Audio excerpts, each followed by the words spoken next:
Kin Express Production, toujours encore pour faire mieux qu'avant. Kin Express Production, désormais au service de votre bénédiction pour notre Dieu, à notre Seigneur Jésus-Christ. Désormais au local 43 dans la galerie d'Uxelles. Attention, notre Dieu siège au milieu de la louange.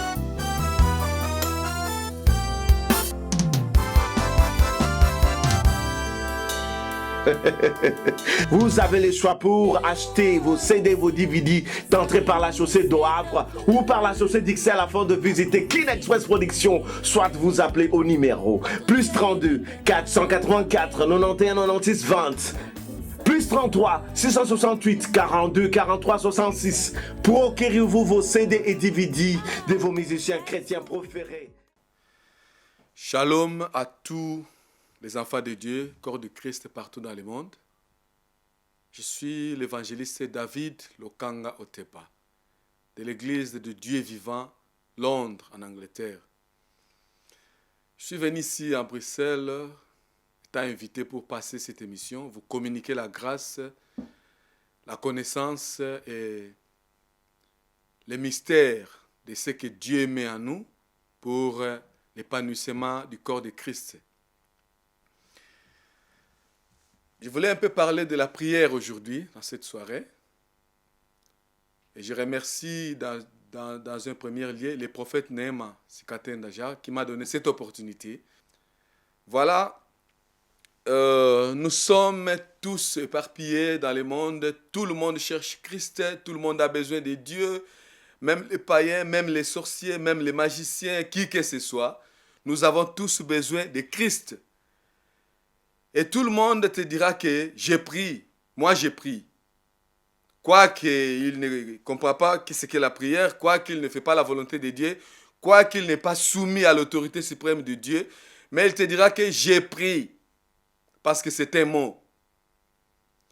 Mais, si nous allons plus loin, c'est que c'est la prière. La prière, c'est une communication avec Dieu. Communication, c'est-à-dire, c'est le temps ou le moment où une personne entre en dimension pour parler avec son Dieu, son Créateur, si je peux bien clarifier les mots, son Créateur. Comme un enfant s'adresse à son papa, donne ses besoins à son papa, c'est de la même manière que nous aussi, au travers de la prière, nous adressons à notre Dieu, à notre Créateur, le Père des esprits. Alors, j'ai un sujet que j'avais tiré dans les Écritures et j'ai intitulé le sujet tel que je vais vous le dire maintenant, je vais vous le révéler. Donc, mon sujet, je l'ai renommé « La culture de la prière ». Pourquoi j'avais intitulé le sujet « La culture de la prière » ? Parce que on identifie chaque personne par la culture. Un peuple sans culture, c'est un peuple nul, qui n'a pas d'origine. Mais nous étant les enfants de Dieu, Dieu nous a appelés à la prière. Tel que disait Jésus, la maison de mon Père sera appelée une maison de prière. C'est une maison où les gens viendront pour parler avec Dieu, avec leur Père. Les gens viendront pour soumettre leurs besoins, leurs désirs à leur Créateur. Aujourd'hui, il y en a des prières partout. Tout le monde prie. Même les magiciens, ils te diront que moi j'ai prié, hein? Je venais de la prière, hein? Je venais de l'église. Hein? Mais les gens crient partout, les gens prient partout. Comme priait le prophète de Baal. Élie disait, criez, déchirez vos habits, blessez-vous, parce que votre Dieu peut-être il est en voyage et il viendra vous répondre dans la prière. Mais les gens prient partout, il n'y a aucun signe dans leur prière. Il n'y a aucun prodige dans leur prière. Pourquoi ? Parce qu'ils n'ont pas une bonne culture qui fait la fondation de leur prière. Je vais vous révéler ce que c'est la culture de la prière, selon ma connaissance, selon ce que Dieu a mis dans moi. Nous allons un peu lire les Écritures. Il y en a tant, mais j'ai soutiré un peu ce que je pouvais partager avec vous cette soirée. Il y a 1 Samuel chapitre 1, verset 9, je crois à 19. Pour ne pas lire toute l'épître, j'ai soutiré un peu ce que c'est. Et voilà, je suis prêt de vous le dire. Anne se leva après que l'on y mangé et bu à Silo. Le sacrificateur Élie était assis sur un siège près de l'un des poteaux du temple de l'Éternel. Et l'amertume dans l'âme, elle pria l'Éternel et versa de pleurs. Elle fit un vœu en disant, Éternel des armées, si tu daignes regarder l'affliction de ta servante, si tu te souviens de moi, et n'oublie point ta servante, et si tu donnes à ta servante un enfant mâle, je le consacrerai à l'Éternel pour tous les jours de sa vie. Et les rasoirs ne passera point sur sa tête. Comme elle restait longtemps en prière devant l'Éternel, Élie observa sa bouche. Anne parlait dans son cœur et ne faisait pas remuer le lèvre. Mais on n'attendait point sa voix. Élie pensa qu'elle était ivre. Et il lui dit, jusqu'à quand seras-tu dans l'ivresse? Fais passer ton vin. Anne répondit, non, mon Seigneur, je suis une femme qui souffre en son cœur, et je n'ai bu ni du vin, ni boisson enivrante. Mais je répandais mon âme devant l'Éternel.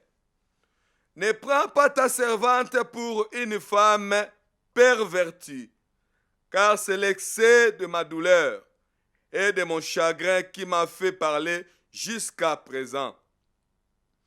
Élie reprit la parole et dit, va en paix, et que l'Éternel d'Israël exauce la prière que tu lui as adressée. Elle dit, que ta servante trouve grâce à tes yeux. Et cette femme s'en allant, elle mangea et son visage ne fut plus le même. Il se leva de bon matin et après être prosterné devant l'Éternel, il s'en alla retournant et revinrent dans leur maison à Ram. Ça c'est Anne. C'était une femme d'origine cananéenne. Et son mari c'était Elkana. Cette femme avait sa rivale parce que son mari était polygame. Il avait 2 femmes et Anne était la deuxième femme, la première femme. Et l'autre femme faisait qu'injurer Anne, critiquer Anne parce que Anne ne concevait pas et Anne ne donnait pas naissance à un enfant tel que s'attendait son mari et le monde d'à côté. Toutefois, Anne pleurait, priait, comme d'habitude. Lorsque vous avez un problème qui vous inquiète, vous allez toujours recourir dans la prière pour demander un peu le secours de Dieu. Anne priait, Anne priait, Anne priait. Mais il y avait un jour où Anne comprenait que il faut que j'aie à moi une culture associée dans ma prière pour que je reçoive une réponse positive dans tout ce que j'ai de l'amertume, dans tout ce qui me tourmente. Alors, le jour-là, Anne se décida d'aller dans l'église de Dieu. Comme nous avons l'habitude d'aller dans l'église de Dieu avec nos problèmes. Et Jésus disait que venez à moi, vous tous qui êtes fatigués, et je vous donnerai du repos. Et David et Salomon, lors de la consécration de l'église, Salomon avait prié et disait ceci. Père, je prie pour tous tes enfants. Lorsqu'ils seront abattus quelque part, et s'ils viennent ici se prosterner pour prier, je veux que ton oreille soit penchée pour écouter leurs prières et les exaucer. Salomon alla plus loin pour dire que si même lorsqu'ils commettront les péchés et s'ils reconnaissent leurs péchés, s'ils s'humilient dans leur cœur, viennent ici dans ce lieu pour demander pardon, je veux que tu leur pardonnes. Est-ce que Salomon donnait-il des ordres à Dieu? Je ne crois pas. Salomon demandait une faveur venant de l'Éternel. Mais aujourd'hui, il y a des prières qui n'ont pas de culture. Les gens imposent à Dieu au lieu de demander à Dieu. J'ai dit à Dieu de faire ceci. J'ai dit à Dieu de me donner ceci. Ils ne disent pas que je demandais. Ils disent j'ai dit à Dieu. Est-ce que nous pouvons avoir cette audace d'imposer quelque chose à Dieu ou de demander?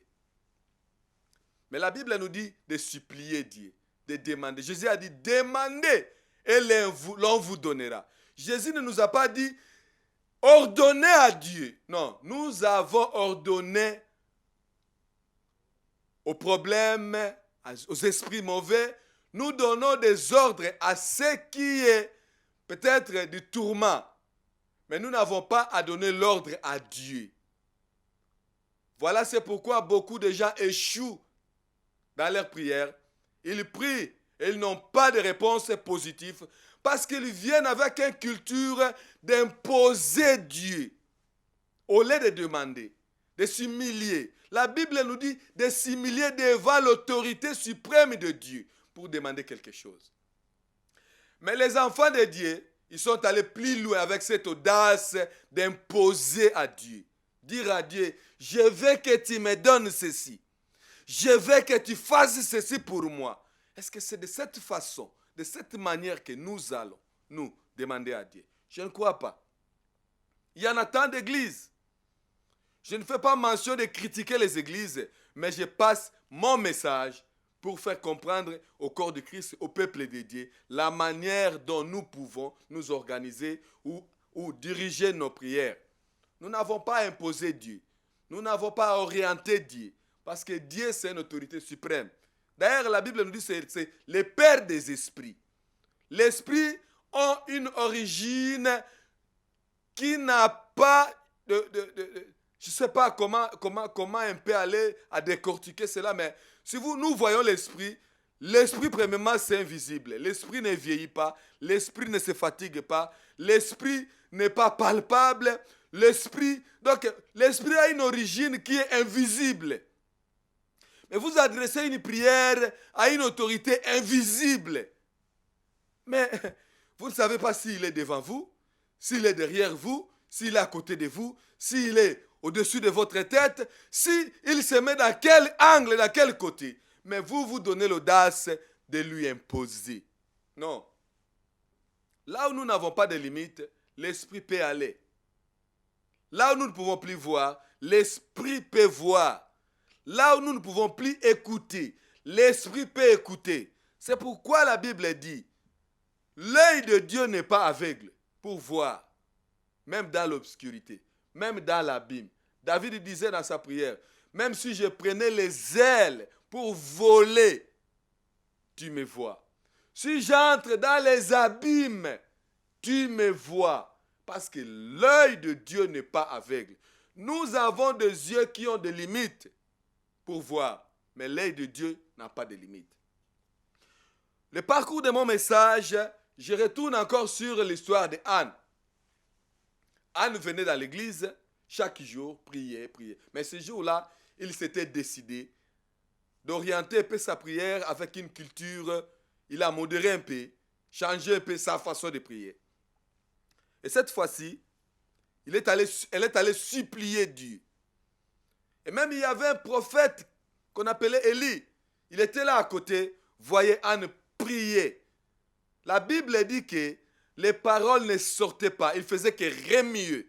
C'est-à-dire ses lèvres faisaient que se battre, se taper. Comme un muet qui parle, un sourd qui parle. Un sourd-muet, à bien dire. Même les prophètes de Dieu avaient péché au sujet de la prière de Anne. La Bible dit que les prophètes de Dieu, Élie, soupçonnaient Anne étant une femme ivre. Alléluia. Mais Anne disait, non, l'homme de Dieu. Je ne suis pas une femme pervertie. Une femme pervertie, c'est-à-dire une femme qui n'a pas d'instruction, qui n'a pas d'orientation, qui n'est pas soumise. Une femme dépourvue de sens, à bien dire. Mais je suis une femme qui écoute. Je suis une femme de prière. Je suis venu ici juste pour exprimer et faire voir à Dieu les douleurs de mon cœur. Je vais vous révéler ce que c'est. Après. Et Élie était revenu dans la conscience que, oh, moi aussi j'ai péché parce que j'ai soupçonné. La Bible nous dit, si tu regardes une femme seulement, avec l'intention, une mauvaise intention, c'est-à-dire tu as péché, tu as fait adultère avec elle dans ta conscience. L'origine des péchés, ce n'est pas l'acte posé, mais l'origine des péchés, c'est l'intérieur, la manière où vous raisonnez, la manière où vous appréhendez, la manière où vous apercevez. Élie avait péché vis-à-vis de la prière de Anne.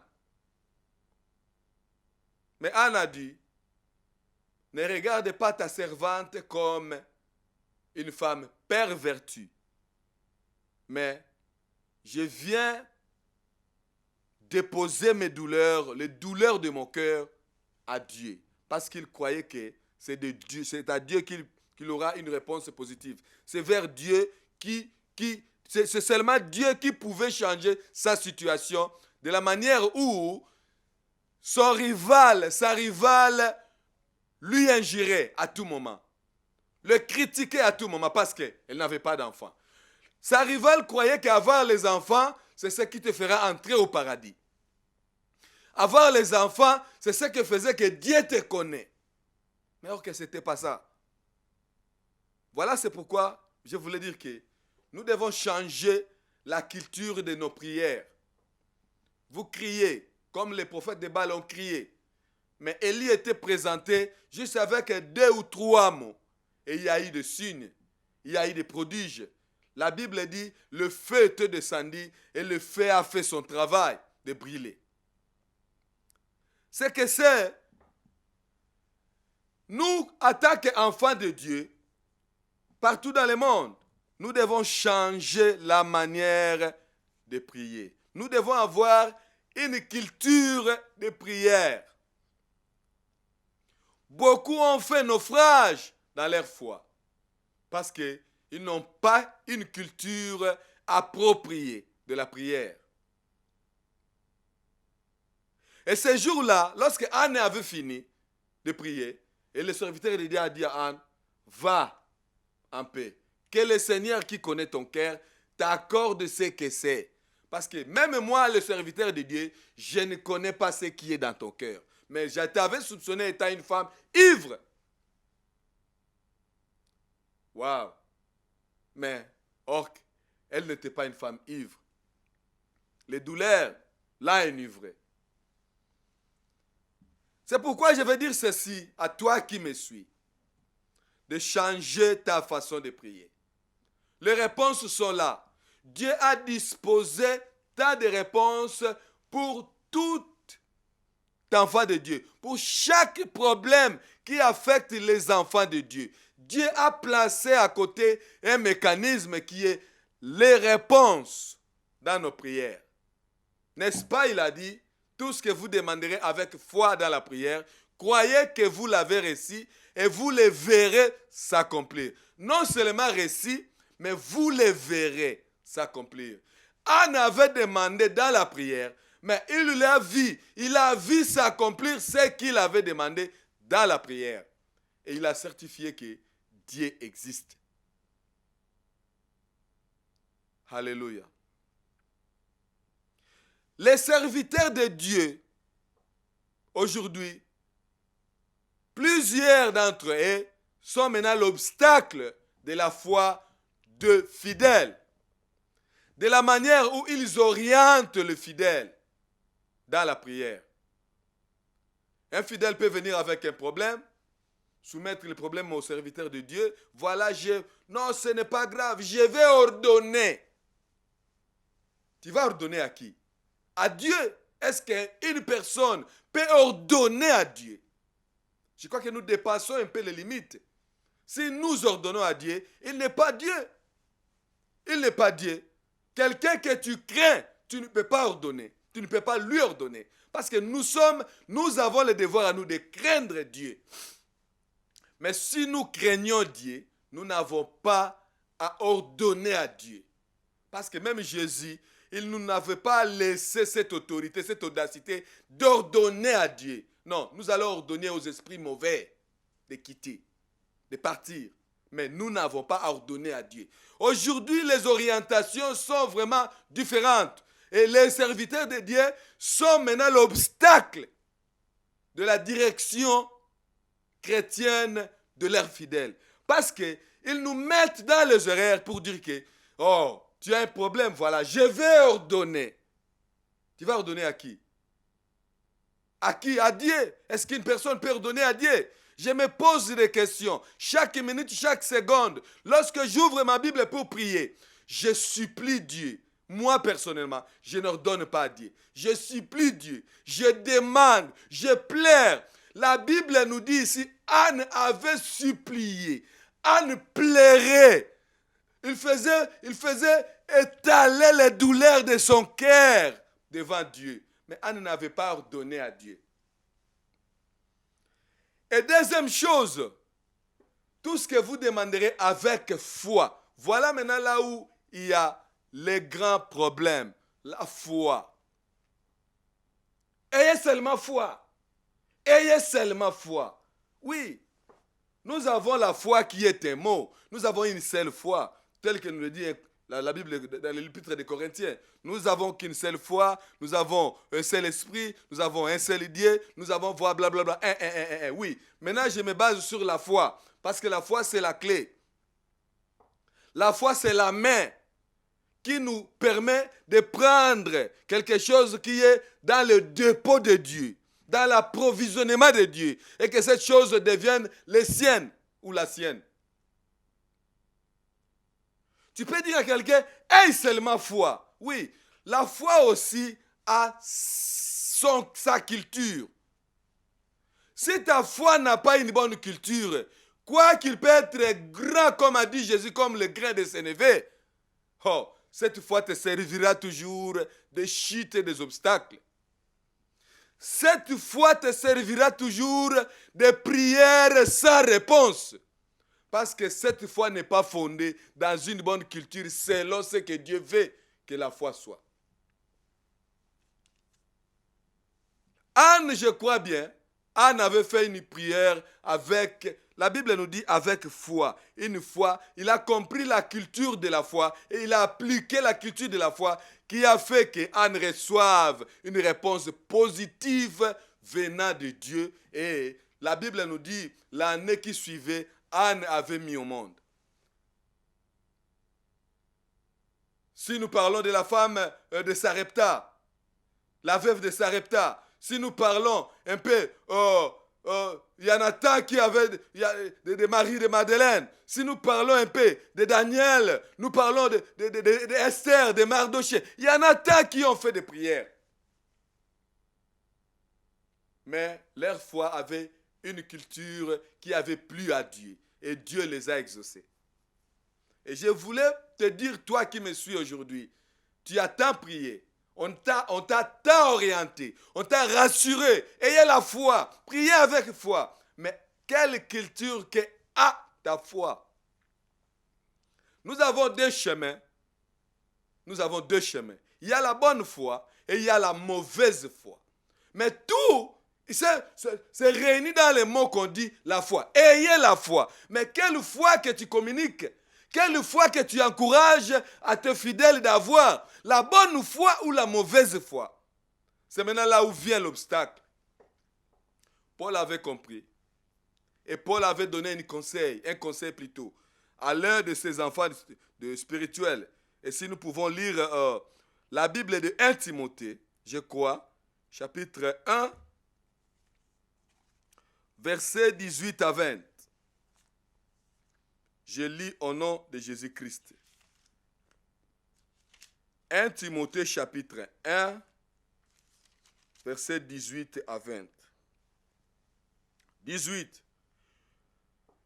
Les commandements que je t'adresse, Timothée, mon enfant, selon les prophéties faites précédemment à ton sujet, c'est que d'après elles, tu combattes le beau combat, en gardant la foi et une bonne conscience.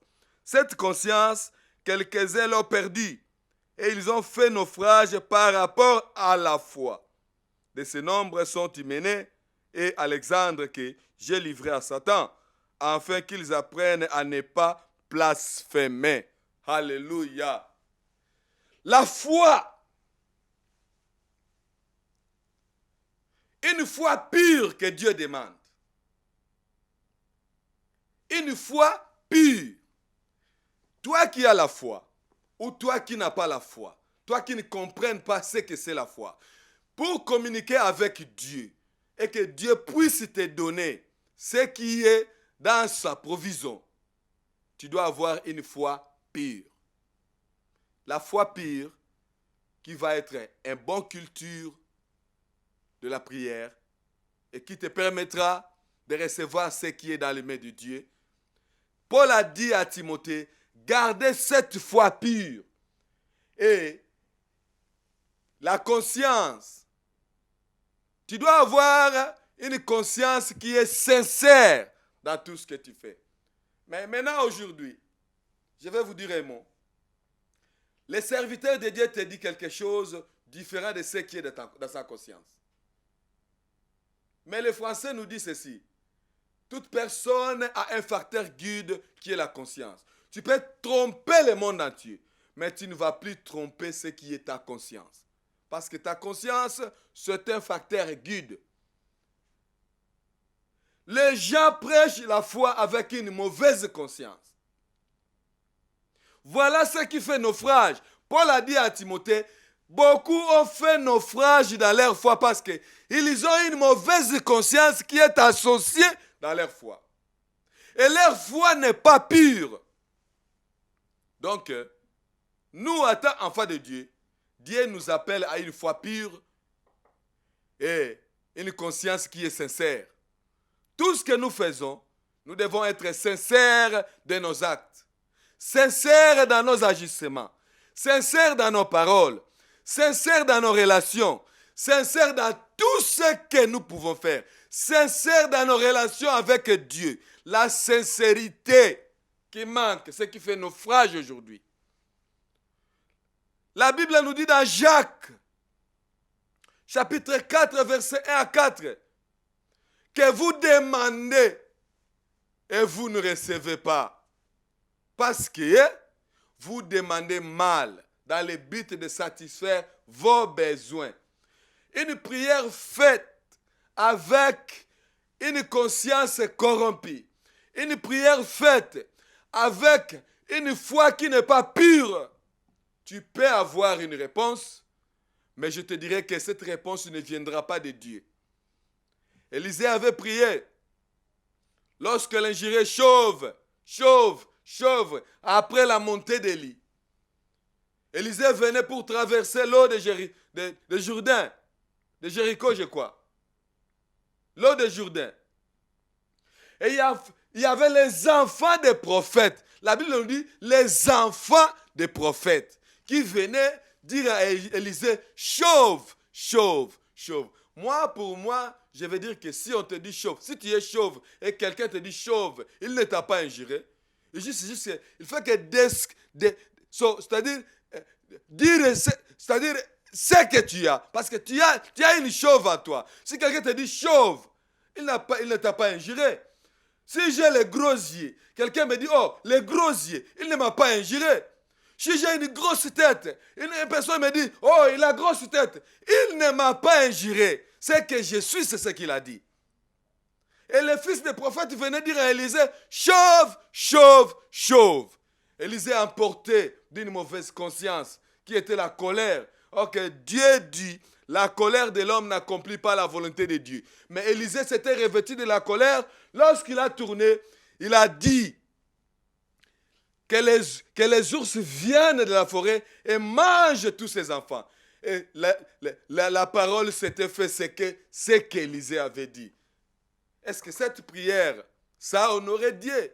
Non. Plus loin dans la Bible nous dit que Dieu ne prend même pas plaisir au deuil de païens. La volonté de Dieu ou le désir de Dieu, c'est que même les païens se convertissent. Mais étant prophète comme Élisée, qui souhaitait la mort des enfants des prophètes, oui, considérons les mêmes que les païens, même si c'était les païens. C'est pourquoi vous avez vu Christ, lorsqu'il a appelé Paul, il a dit que je t'envoie comme ministre des païens, comme apôtre des païens. Parce que Dieu a besoin des païens. La Bible, n'est-ce pas, nous dit que le Fils de l'homme est venu non pour ceux qui se portent bien, mais pour les malades. Tous ceux qui ont perdu, qui sont perdus. Pardon, sus. Tous ceux qui sont perdus. Jésus est venu pour ceux qui sont perdus. Et les pasteurs animés de mauvaise conscience, ils te diront même que, oh, toi, parce que tu parles avec celui-là, c'est un pécheur, tu es païen. Mais Jésus partait manger dans les maisons des gens de mauvaise vie, dans les gens des maisons des publicains. Et n'est-ce pas, c'est même Jésus qui nous a donné l'exemple des bons samaritains. Et plus loin, vous verrez Pierre. Dieu lui dit de faire sa volonté. Une nappe venait du ciel avec les reptiles. Et Jésus lui dit, tu et mange. Paul lui dit, oh non, moi je suis un juif. Depuis ma naissance, je n'ai jamais touché de ce qui est impur. Et c'est genre de pasteurs qui ont envahi le corps de Christ aujourd'hui. Les gens de mauvaise conscience. Les gens de foi qui sont impurs. Il fait semblant d'aimer dans leur bouche, mais dans le cœur, ils maudissent. Qui sèment des divisions parmi les enfants de Dieu. Qui divisent les familles des enfants de Dieu. Qui sont même allés plus loin, parce qu'ils n'ont pas le ministère de l'obéissance. Il faut que rebeller. Mais la Bible nous dit qu'il n'y a pas de rebelles, il n'y a pas de place dans le royaume de Dieu pour les rebelles. Toi qui sais rebeller à l'ordre suprême de Dieu, tu peux gagner les gens. Oui, tu peux gagner les gens. Tu peux avoir même des milliers de personnes qui te suivent derrière. Où tu vas aller avec eux? Parce qu'il n'y a pas de place pour les rebelles dans le royaume de Dieu. Changez ta façon de prier. Ayez une bonne culture qui sera associée avec la prière que tu fais. Et tu verras un changement. Tout le monde a besoin de changement dans sa vie. Tout le monde a besoin de changement. Mais si tu veux un changement avec Dieu, cherchez une bonne culture. Ayez une foi qui est pure et une conscience qui est sincère, qui est la bonne conscience. Si tu as une conscience qui est sincère, Dieu ne sera pas loin de toi. Parce que Dieu aime les sincères, parce qu'il est toujours sincère. Et il a toujours été sincère. Si tu as une foi pure, Dieu n'est pas à côté de toi. Dieu est à côté de toi. Parce qu'il est pur. Il a dit plus loin dans la Bible, soyez purs et je vous recueillerai. Si tu es pur, Dieu te reçoit automatiquement, sans audience, parce qu'il voit en toi la pureté, parce que lui-même il est pur. Paul disait, quel rapport y a-t-il entre les purs et les impurs, l'injuste et les injustes? Toi qui as une foi qui est impure, tu fais communiquer les enfants de Dieu l'impureté de ta foi. Je te dirais que si tu reçois mon message, lorsque tu recevras mon message, tu me suivras au travers de cette télé. Changez les cultures, Change ta culture, la culture de ta foi. Ayez une bonne foi. Parce qu'il n'y a qu'une seule foi. La foi, c'est un mot. Oui, dans les mots, c'est un mot plutôt. Mais dans la praticabilité, nous avons deux chemins. Là où nous nous séparons maintenant. Dans les croisements. Toi, tu as la foi. Moi aussi, j'ai la foi. Mais quel genre de foi que tu as? Une foi pire ou impire? Quelle est la conscience qui est connectée avec la foi que tu me dis? Une foi avec une mauvaise conscience. Viens avec ça. Moi, je te montrerai une foi pure qui est connectée avec une conscience pure, sincère. Marchons avec sincérité. Marchons avec pureté. Et Dieu ne sera pas loin de nous. Il sera juste à côté de nous. Tu n'auras même pas à prononcer les mots ou à demander. Dieu sondera ton cœur et il te donnera ce que tu dis, tu demandes. Parce qu'il voit en toi une foi qui est pure et une conscience qui est sincère. Sois sincère dans toutes tes actions. Sois sincère dans toutes tes actions. Et sois pur avec la foi que tu communiques aux gens. Avec la foi que tu appliques dans tes prières. Sois pur dans la foi. Et lorsque ta foi est pure, tu n'auras pas à demander, je te dis. Tu n'auras pas à demander. Tes raisonnements seront une prière devant Dieu. Tes soucis, Dieu va les transformer en prière parce qu'il voit en toi la pureté. Et il t'a rassuré, sois pur et je te recueillerai. Il va commencer à recueillir tout ce qui est en toi parce qu'il te voit pur et il voit la sincérité en toi. Que Dieu bénisse tout le monde qui va me suivre au travers de ces messages. Si tu te trouves dans les cas là que je venais de dire, de l'impureté et de la mauvaise conscience, cherchez maintenant à te convertir et trouve la bonne voie et la bonne culture de marcher avec ta vie chrétienne. Et Dieu va t'exaucer dans tout ce qui trouble ton cœur, comme il avait exaucé à Anne. Voilà, que Dieu vous bénisse et que Dieu bénisse son Église, sans toutefois oublier le prophète de toutes les nations, Néhéma Sekatenda Jacques. Il a un travail dur, une lourde fardeau, dépasse même son âge. Mais nous demandons toujours à Dieu d'être la colonne et l'appui de son inspiration. Ma prière en était toujours que Dieu soit la colonne et l'appui de l'inspiration de son prophète. Parce qu'il y a toujours des loups qui s'approchent de lui pour tirer un peu l'os. Et lorsqu'il aura tiré l'os, il regagne son lieu de croquer, de briser cet os. Mais venez avec un cœur sincère, avec une foi pure pour soutenir cette œuvre, pour aller de l'avant. Que Dieu bénisse tout le monde. Merci. Kin Express Production, toujours encore pour faire mieux qu'avant. Kin Express Production, désormais au service de votre bénédiction pour notre Dieu, à notre Seigneur Jésus-Christ. Désormais au local 43 dans la galerie d'Uxelles. Attention, notre Dieu siège au milieu de la louange.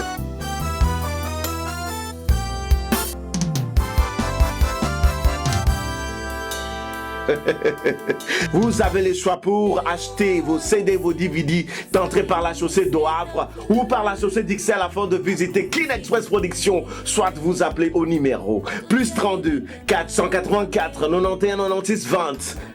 Plus 33 668 42 43 66. Procurez-vous vos CD et DVD de vos musiciens chrétiens préférés.